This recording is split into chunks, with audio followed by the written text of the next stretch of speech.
रिमझिम और समीर जब चाचा जी से उस बड़े राज का सच जानने के लिए उनके कमरे की तरफ बढ़ रहे होते हैं, तब दोनों के दिल में एक उम्मीद होती है कि आज वीरगढ़ के महल में छिपा हुआ सबसे बड़ा रहस्य सबके सामने आ जाएगा। दोनों को लगता है कि अब वह वक्त आ गया है जब सालों से दबे हुए सवालों के जवाब मिल जाएंगे और परिवार के बीच फैली गलतफहमियां खत्म हो जाएंगी।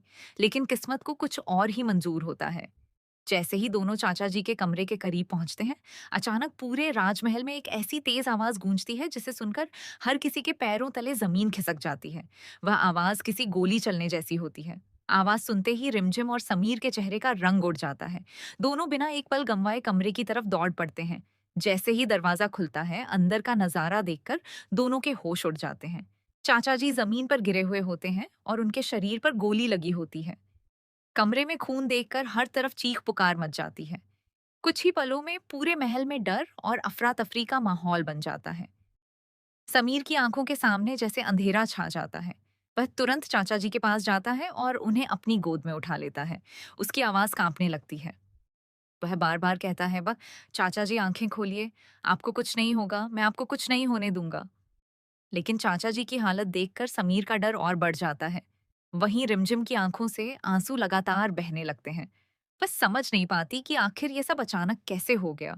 जिस इंसान से वह एक बहुत बड़ा सच सुनने वाली थी, उसी पर हमला हो जाता है।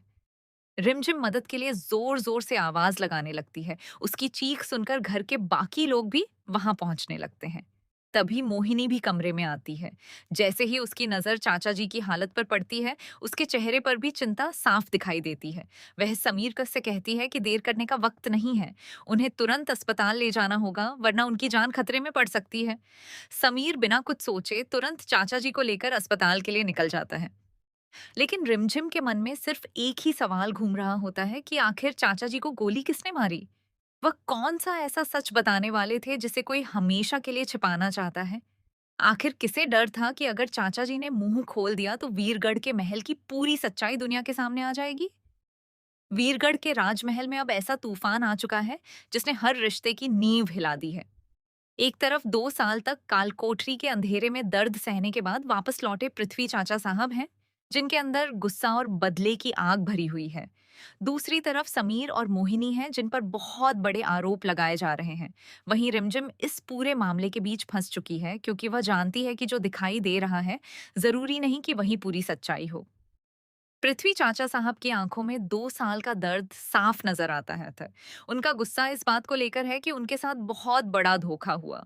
लेकिन दूसरी तरफ समीर पर लगाए जा रहे इल्जाम रिमझिम के दिल को तोड़ देते हैं, याद है। वह सोचने लगती है कि आखिर इन 2 सालों में समीर और बुआ माँ ने किन हालातों का सामना किया होगा। लेकिन पृथ्वी चाचा साहब किसी की बात सुनने को तैयार नहीं होते।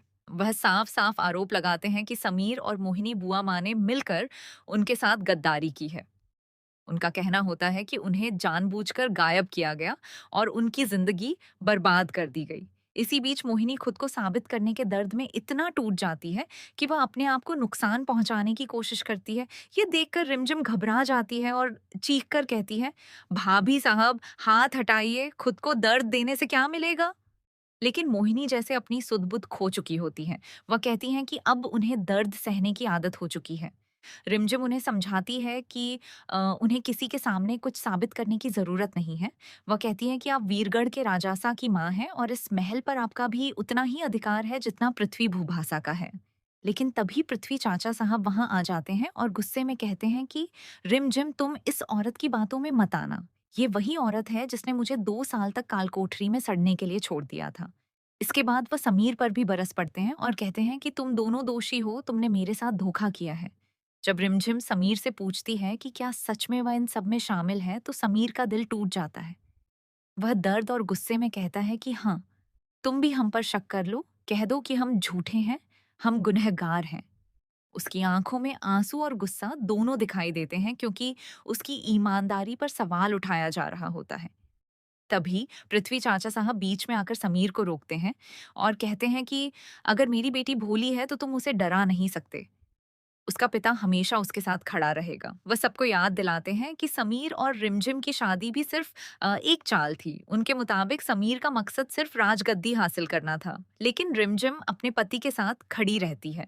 वह कहती है कि समीर का प्यार झूठा नहीं है। उसने हर कदम पर उसका साथ दिया है और उसकी जान बचाई है। मगर पृथ्वी चाचा साहब को उसकी कोई बात सही नहीं लगती। वह कहते हैं कि ये सब सिर्फ राजगद्दी पाने के लिए किया गया एक नाटक है। ये सुनकर आखिरकार समीर का सब्र टूट जाता है। वह गुस्से में कहता है कि अगर राजगद्दी ही चाहिए होती तो मैं आज भी उसके पीछे होता, लेकिन मैं ये गद्दी छोड़ सकता हूँ, मगर गद्दारी का इल्जाम नहीं सह सकता। समीर सबके सामने ऐलान करता है कि अगले 24 घंटे के अंदर वह असली गुनहगार को सबके सामने लेकर आएगा और साबित कर देगा कि वह और उसकी बुआ माँ पूरी तरह निर्दोष हैं। पृथ्वी चाचा साहब भी उसकी चुनौती स्वीकार कर लेते हैं। वह कहते हैं कि ठीक है, तुम्हें 24 घंटे दिए जाते हैं, लेकिन अगर तुम अपनी बेगुनाही साबित नहीं कर पाए तो तुम्हें वही करना होगा जो हम कहेंगे। इसके बाद महल का माहौल और भी तनावपूर्ण हो जाता है। हर रिश्ते में दरार दिखाई देने लगती है।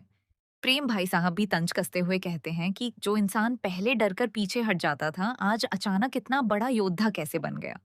लेकिन इन सबके बीच रिमझिम अंदर ही अंदर टूट रही होती है। वह अकेले में सोचती है कि क्या सच में चाचा साहब के लगाए हुए आरोप सही हैं? क्या सच में बुआ माँ और समीर से कोई गलती हुई है? वह चाहती है कि दुनिया के सामने समीर की सच्चाई सामने आए।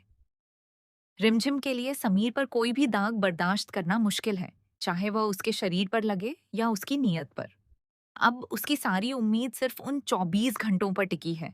वह भगवान से दुआ करती है कि समीर समय रहते असली गुनहगार को पकड़ ले और अपनी बेगुनाही साबित कर दे।